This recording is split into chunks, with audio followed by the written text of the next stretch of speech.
முருகன் அருள் ஜோதி YouTube channel அன்பர்களுக்கு வணக்கங்க.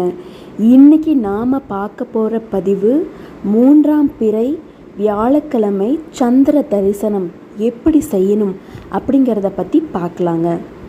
மாதம் வரக்கூடிய 3ஆம் பிறை தரிசனம் ரொம்ப சிறப்பு தான்.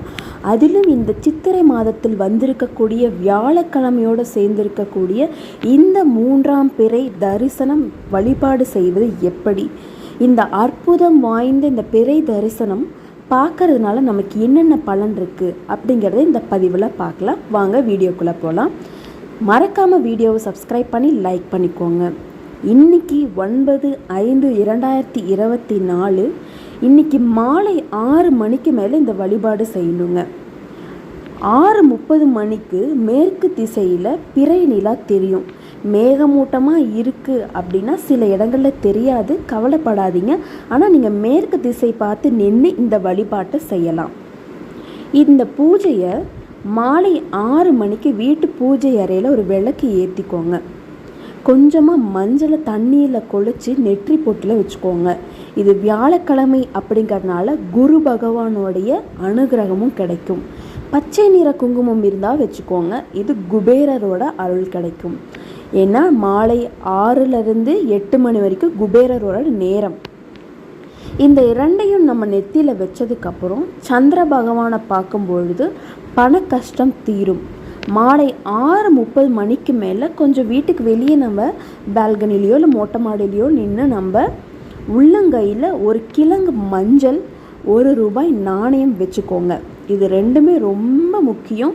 வச்சுட்டு நம்ம சந்திர பகவானை எப்படி தரிசனம் பண்ணணும், சந்திர பகவானை பார்த்து 2 இரு கைகளையும் கூப்பி இந்த ₹1 நாணயமும் கிழங்கு மஞ்சளும் அப்படியே இருக்கட்டுங்க. சந்திர பகவானின் என்னுடைய வாழ்க்கையில் இருக்கும் பண கஷ்டம், மன கஷ்டம் எல்லாமே தீர ஒரு விமோச்சனம் கிடைக்க வேண்டும், கடன் சுமை குறைய வேண்டும் அப்படின்னு மனசார பிரார்த்தனை பண்ணிக்கோங்க. பண்ணிட்டு இந்த சந்திர பகவான் வீட்டில் ஏதாவது ஒரு சுபகாரிய தடை இருக்குது, அதுவும் சரியாகணும் அப்படின்னு பிரார்த்தனை பண்ணிக்கோங்க. இந்த 2 பொருளையும் அப்படியே ஒரு கிண்ணத்தில் போட்டு வச்சுக்கோங்க. பூஜை அறையில் வச்சுருங்க. குலதெய்வத்தை நினைத்து அதை அப்படியே ஒரு பீரோவில் வச்சுருங்க. ஒன்று கிண்ணத்தில். குலதெய்வத்தோட அருள் கிடைக்காம எந்த ஒரு விஷயமும் நடக்காது. முதலில் குலதெய்வம், அப்புறம் மற்ற தெய்வங்களை வணங்குங்க. வணங்கி அது பீரோவில் அப்படியே 3 நாள் இருக்கட்டுங்க.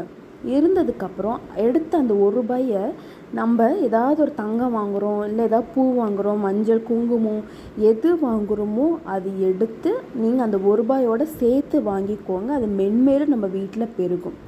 அதே மாதிரி மஞ்சளை வீட்டில் இருக்க பெண்கள் முகத்தில் பூச பயன்படுத்திக்கலாம். இந்த எளிமையான வழிபாடு சந்திர பகவானோட அருள் நமக்கு கிடைக்கும். கூடுமான வரை இன்னைக்கு மாலை நம்ம சந்திர தரிசனம் போது நெற்றியில் மஞ்சள் திலகம், மஞ்சள் ஆடை அதை அணிஞ்சிக்கோங்க. அதே மாதிரி நம்ம வைக்கிற பூவையும் மஞ்சள் நிற சாமந்தி இருந்தால் அதுவும் ஒன்று சேர்த்து வச்சுக்கோங்க. ஆண்களாக இருந்தால் நமக்கு பூ தேவை கிடையாது.